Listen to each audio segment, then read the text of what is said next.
The Little Prince, Chapter 1. Once when I was 6 years old, I saw a magnificent picture in a book called True Stories from Nature about the primeval forest.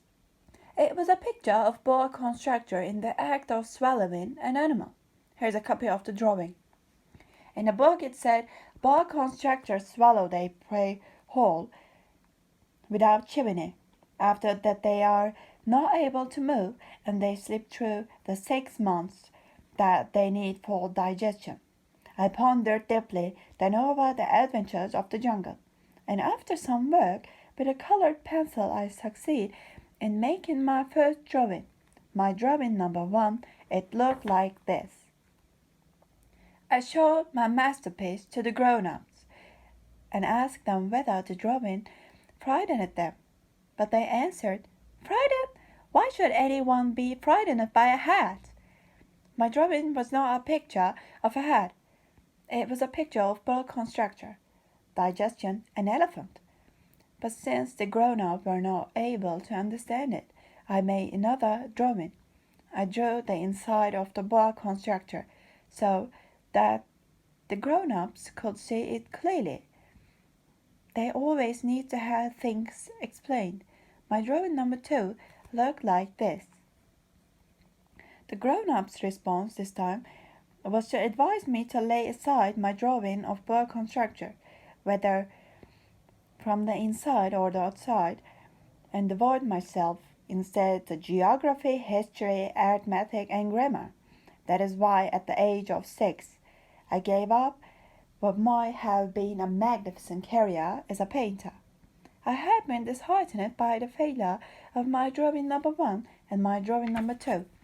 Grown-ups never understand anything by themselves, and it is tiresome for children to be always and forever explaining things to them. So then I chose another profession and learned to pilot airplanes. I have flown a little over all parts of the world, and it is true that geography has been very useful to me. At a glance, I can distinguish China from Arizona. If one gets lost in a night, such knowledge is valuable. In the course of this life, I have had a great many encounters with a great many people who have been concerned with matters of consequence. I have lived a great deal among grown-ups. I have seen them intimately close at hand, and that hasn't much improved my opinion of them.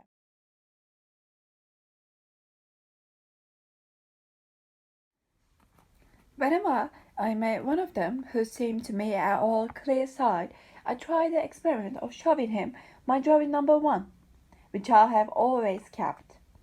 I will try to find out so if this was a person of true understanding.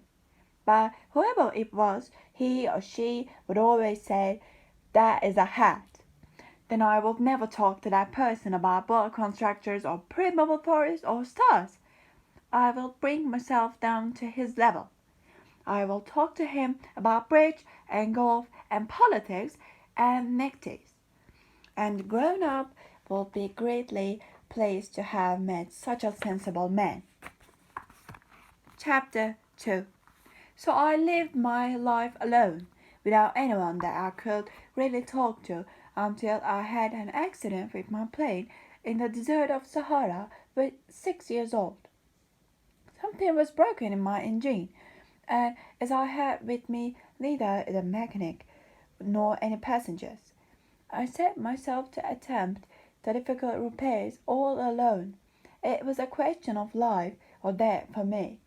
I had scarcely enough drink water to last a week. The first night, then I went to sleep on the sand 1,000 miles from any human habitation. I was more isolated than a shipwrecked sailor on a raft in the middle of the ocean. Thus you can imagine my amazement at sunrise when I was awakened by an odd little voice. It said, "If you please, draw me a sheep." What? Draw me a sheep? I jumped to my feet, completely thunderstruck. I blinked my eyes hard. I looked carefully all around me, and I saw a most extraordinary small person who stood there examining me with great seriousness.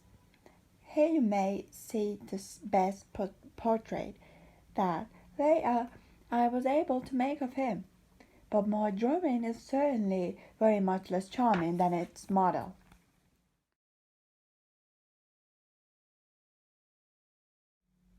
That, however, is not my fault.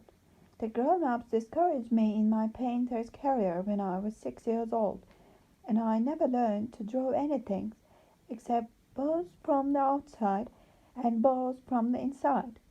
Now I stared at this sudden apparition with my eyes fairly starting out of my head in astonishment.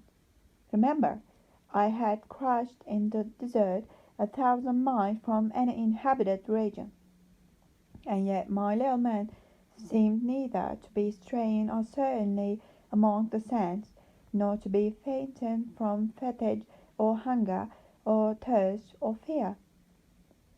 Nothing about him gave any suggestion of a child lost in the middle of the desert, 1,000 miles from any human habitation. When at last I was able to speak, I said to him, "But what are you doing here?"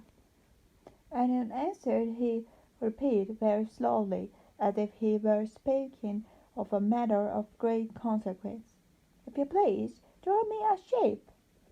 But our mystery is too overpowering. One dare not disobey, absurd as it might seem to me, 1,000 miles from any human habitation, and in danger of death. I took out of my pocket a sheet of paper and my fountain pen. But then I remembered how my studies had been concentrated on geography, history, arithmetic, and grammar, and I told the little chap, a little crossly too, that I did not know how to draw. He answered me, "That doesn't matter. Draw me a sheep."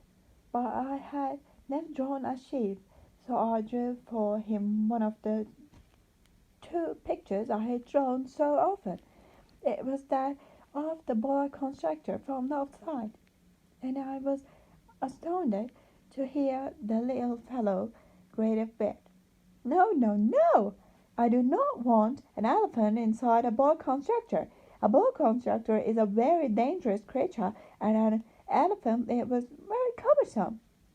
Where I live, everything is very small."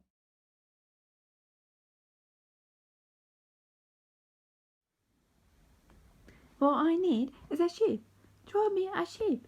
So then I made a drawing. He looked at it carefully, then he said, "No, this sheep is already very sickly. Make me another."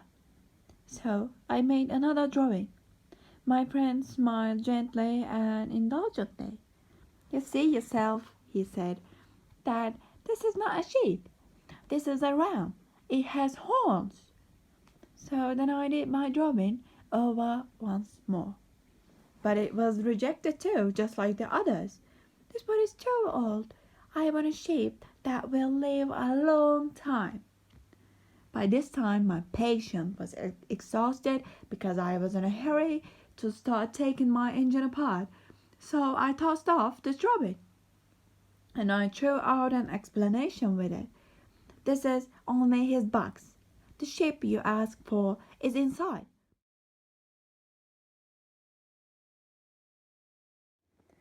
I was very surprised to see a light break over the face of my young judge. "That is exactly the way I wanted it. Do you think that the sheep will have to have a great deal of grass?" "Why?" "Because where I live everything is very small." "There will surely be enough grass for him," I said. "It is a very small sheep that I have given you." He bent his head over the drawing. "Not too small, Dad. Look, he has gone to sleep." And that is how I made the acquaintance of the little prince.